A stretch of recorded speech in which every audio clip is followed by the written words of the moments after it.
All right, check it out. We got the Coco and Luna liver and kidney milk thistle. This was vet recommended. Our little man had some elevated liver enzymes. We've been giving him this for probably a few years now, and he absolutely loves it. As you can see there, he is gobbling it. Oh, yeah, good boy.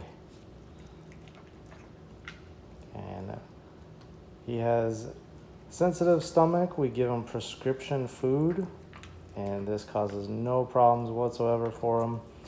He loves it, eats it no problem. We don't have to hide it. We don't have to wrap it in anything.